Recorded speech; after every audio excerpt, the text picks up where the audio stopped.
Zdaj, najprej, če lahko številke poveste. Sicer smo že govorili o številkah, pa še enkrat, koliko je zdaj tih upravičencev in v kolikem denarju se pogovarjamo od soda in od se zdaj pravite še materialnega premoženja.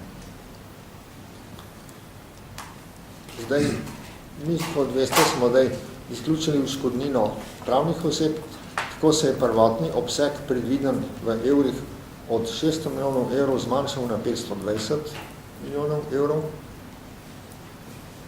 skupnega zneska. Upravičencev je dejansko težko ugotoviti, koliko jih je. Popisnic je bilo 282 tisoč. Vendar v številnih primerih sta se prijavljala zakonca.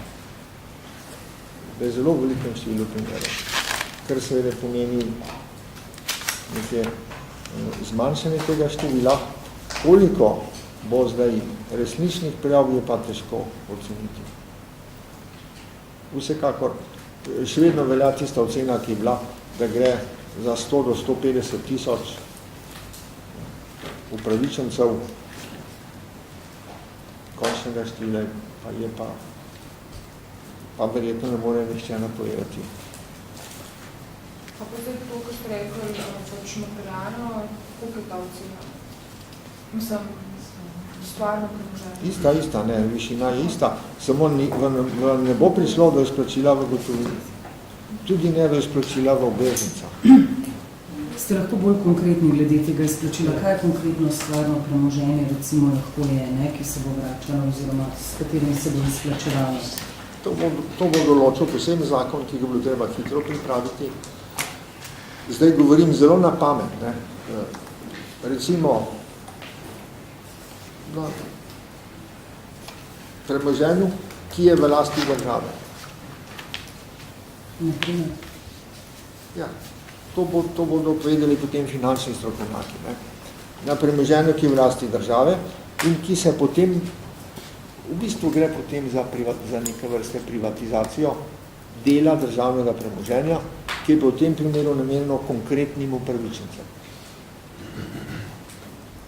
Tako kot smo imeli tudi neke vrste certifikate takrat, ne, bi verjetno tudi tu prišlo do podobnega do neke vrste certifikatov, ki bi se pa razlikovali od tistih certifikatov, ki so imeli po zakonu o lastnini podjetij tem, da ne bi bili splošne narave, ampak da bi bili namenjeni na konkretno določeno premoženje. Na konkretno gospodarski subjekt. Zdaj, kater bo to in kje, to me pa preveč vprašajte, to bodo morali določiti seveda finančni izvedenci. Vsekakor bo pa morali biti to likvidno premoženje. Se pravi, da bo stvarna vrednost tolikšna, koliko je predvideno. A bo vlada oziroma je moč oceniti, kdaj okvirno bi vlada lahko obravnavala in sprejela ta zakon, glede na to, da v bistvu državni zbor ga ne bo mogel več sprejeti? Vlada ga bo sigurno še obravnavala, kajti v medresorskem usklajevanju do 25. avgusta, takrat bi pripravili končno besedilo in ocenjujemo, da bi zakon moral, seveda, kot je rekla že gospa Žnidaršičeva, biti hkrati s tistim drugim zakonom, ki bi določil tudi obseg stvarnega premoženja, ki pride na slovensko odškodninsko družbo, sprejet najkasneje v tudi. Jaz sam sem optimist, mislim, da bi se to lahko realno zgodilo tudi prej.